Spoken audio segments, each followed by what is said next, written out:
درود، امیدوارم که حالتون خوب باشه. من اسمم بیژنه. ویدیو امروزمون یه کمی متفاوته. قراره در مورد نحوه فرستادن پروژه برای میکس و مستر بهتون توضیح بدم.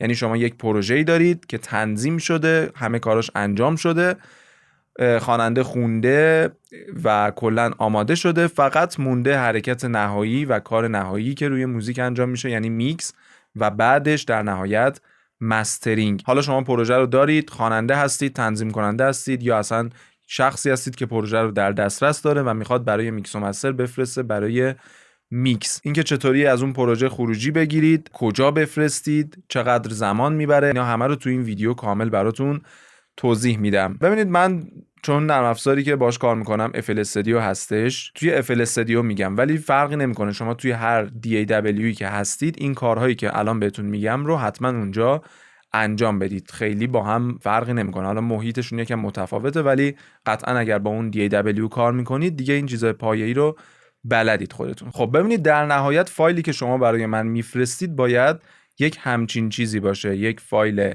زیپ شده، فشرده شده، حالا با این اسم و چیزایی که جلوتر براتون توضیح میدم، و داخل این فایل تمام ترک ها به صورت ویو، یعنی به این شکل که من اینجا اکسپورت گرفتم از همین فایل رر، به این شکل توش باشه. همینطور که میبینید ما اینجا پروژه اصلا نداریم، یعنی لازم نیست شما پروژه‌ای بفرستید، فقط هر ترک باید جداگانه خروجی گرفته بشه و با فرمت ویو برای من ارسال بشه به صورت زیپ شده. حالا چرا حتما باید به این روش برای من ارسال بکنید؟ به چند دلیل. ببینید، یکی این که شما خب داخل اون پروژه قطعاً از VST ها و پلاگین های مختلفی استفاده کردید و VST و پلاگین یه چیز سلیقه‌ای، هر تنظیم کننده و هر شخصی از VST و پلاگین های متفاوتی استفاده میکنه و ممکنه که من اون VST و پلاگین ها رو نداشته باشم، یا خیلی پیش اومده که من اون VST رو داشتم اما باز نشده چون نسخه اون VST با نسخه‌ای که توی پروژه بوده هماهنگ نبوده. و حالا اتفاقای اینچنینی که خیلی توی پروژه ها میفته و اصلا پروژه در نهایت باز نمیشه و ناقص صداها میاد. پس به اون صورت ما میخوایم که تمام این ترک ها رو خروجی بگیریم. خب یه نکته خیلی مهمی که اینجا وجود داره اینه که ما هر کدوم از ترک هامون داخلش فقط یک صدا باشه.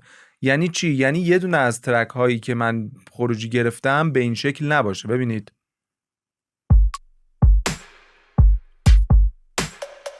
الان داخل این، یعنی اگر این یک ویو باشه داخلش 6 تا صداه و من اگر بخوام یه افکتی رو روی کیک باز بکنم، اون افکت روی کلپ و پرکاشن های دیگه که داخل این خط هست هم باز میشه. پس هر کدوم از اینها باید فقط یک دونه خط ویو بشن برای من. اوکی، حالا مهم نیستش که اینجا داخل پلیلیست من مثلا پترنی که چیدم به این شکل باشه، چون ما در نهایت نمیخوایم از این ترک ها یکی خروجی بگیریم. ما در نهایت از این اینزرت های میکسرمون خروجی میگیریم، یعنی هر کدوم از این اینزرت ها میشه یک فایل ویو، یه دونه از همون فایل های فرمت ویوی که اونجا داشتیم. مثلا ببینید، من الان اینجا میام روی مستر کلپ.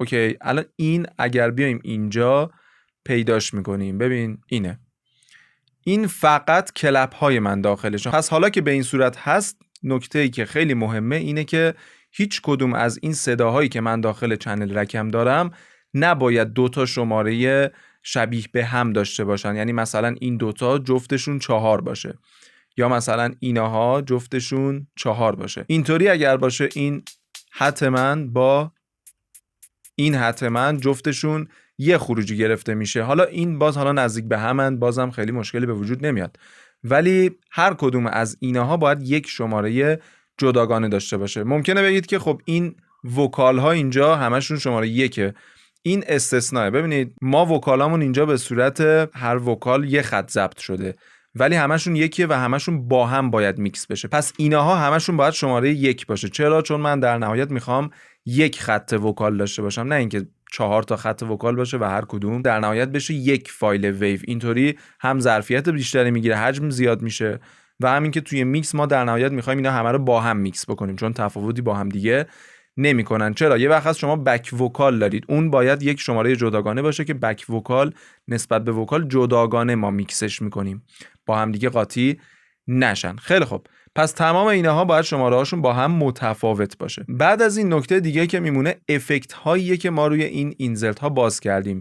درسته که ما داریم میفرستیم پروژه رو برای میکس و مستر، ولی خیلی وقتا یعنی قطعاً موقع تنظیم کننده یک سری افکت ها رو روی بعضی صداها باز میکنه. مثلا ممکنه روی این کرش بیاد یک اکولایزری یا مثلا روی یک صدایی بیاد یک ریورب کوچولویی باز بکنه. حالا ممکنه که تنظیم کننده بخواد اون ریوربش باشه روی اون صدا، یعنی با همون ریورب بفرسته. کاری که باید بکنید اینه که تمام این اینزرت ها رو، افکت هاشون رو خاموش بکنید. از داخل پنجره اکسپورت که جلوتر در موردش صحبت میکنیم میشه افکت ها رو کلا خاموش کرد، ولی ما از اونجا این کارو نمیکنیم. چرا؟ چون شاید شما یک افکتی رو بخواید روی اون صدا باشه، یعنی شما به عنوان تنظیم کننده تصمیم گرفتید این افکت جز این صدا باشه، دیگه به عهده میکسمن نذارید. یعنی مثلا شاید یه ریوربی باز کرده باشید روی یک صدایی یا یک دیلی یا یه افکتی رو داده باشید که بخواید همون افکت خودتون روی صدا باشه. اگر از اونجا قطع بکنید تمام افکت ها خاموش میشه. اما وقتی اینطوری شما خاموش میکنید، اگر از نسخه های جدید FL استودیو استفاده بکنید، اینا همه رو سلکت میکنید و یک کدوم از این اینزرت ها رو که خاموش بکنید همشون خاموش میشه. حالا ممکنه شما بخواید یک کدوم از این صداها، مثلا این پیانو، این افکتش روشن باشه و حالا مثلا این ریورب باشه، اینهاشو خاموش میکنید، این ریوربش میمونه، یعنی با این ریورب اکسپورت گرفته میشه. پس من میام روی این پیانو این گزینه‌ای که مربوط به افکتاش هست رو روشن میذارم و از اینجا این ریوربشو تنهایی میذارم که بمونه، چون میخوام، یعنی به عنوان تنظیم کننده میخوام دقیقاً همین ریورب روش باشه و میکسمن این صدا رو با همین ریورب برای من میکس بکنه. یه نکته خیلی مهمه دیگه، لول بندی اگر انجام دادید در طول تنظیم، لول بندی ها رو ریست نکنید. اینطوری نباشه که تمام لول بندی ها ریست بکنید برای اینکه میخواید بفرستید برای میکسمن، به عهده میکسمن. نه، بله به عهده میکسمن هست، ولی مثلا شما ذهنیتتون اینه که تو تنظیم خواستید این پیانو عقب باشه. اگر اینو ریست بکنید شاید میکسمن خیلی فضای ذهنی شما رو متوجه نشه. حالا میکسمن ممکنه بیاد تصمیم بگیره این پیانو با اینکه میخواد پشت باشه یه کمی کمتر باشه یا یه کمی بیشتر باشه. در صورت اگر لول بندی انجام دادید، لول بندی ها رو ریست نکنید، با همون لول بندی که خودتون انجام دادید بفرستید، ما مجددا روش لول بندی رو انجام میدیم. این پروژه الان آماده برای خروجی گرفتن. حالا ما میایم داخل فایل، از اینجا وارد اکسپورت میشیم و به صورت ویو، یعنی گزینه ویو رو میزنیم، همون گزینه اول. یه آدرس از ما میخواد، من میام داخل همین پوشه که اینجا داشتیم یک پوشه دیگه میسازم به اسم، حالا همین اسم پروژمون ست، یه چیزی فعلا میزنیم خیلی مهم نیست و اینجا میزنم سیو، یعنی میخوام داخل این آدرسی که دادم برای من خروجی بگیره. خب اول از همه این بیتتون رو اینجا روی 24 بذارید. 16 یکم کمه، 32 حجمش خیلی زیاده و نیازی هم نیست. روی 24 بیت بذارید روی فرمت ویو. اینها حتما روشن باشه، این گزینه ها دقیقاً طبق این روالی که من گذاشتم روشن باشه، این روی 512 باشه و در نهایت اینجا این گزینه اسپلیت میکسر ترک برای شما خاموشه، یعنی اینکه به هر اینزرت میکسر رو به صورت جداگانه خروجی بگیره. این رو شما تیکش رو بزنید حتما، هیچ کار دیگه اینجا نکنید. این گزینه enable insert effects رو اگر بردارید تمام این افکت ها رو، حتی اینایی که روشن گذاشتید رو برای شما غیر فعال میکنه. پس اینم حتما تیکش باشه. همه اینها باشه. این دوتا حالا خیلی مهم نیست، ولی حالا خیلی فرق نمیکنه بود و نبودشون، ولی مهمترین گزینه ها یکی اسپلیت میکسر ترکس حتما باشه، این حتما روی 24 بیت باشه و اینها هم حتما همین 512 و این دوتا گزینه هم روشن باشه. اینم روی همین لیو ریمایندر باشه، این گزینه بالا. من الان استارت رو میزنم و وای میستم تا خروجی بگیره. این نامگذاری هم اگر باشه خیلی خیلی بهتره. همه اینها باعث میشه فرایند میکس و مستر سرعتش بالاتر باشه. خب ما اینجا کارمون تموم شد، برامون خروجی گرفت، میریم به همون آدرسی که بهش دادیم، این پوشه میشه. همینطور که میبینید تک تک ترک هایی که ما اونجا داشتیم با اسمشون، مثلا نوشته ARP2. ARP2 اینجا کجا بود؟ ببینید میشه این. الان ما اگر اینو پلی بکنیم، خب الان من اینو اینجا اگر پلی بکنم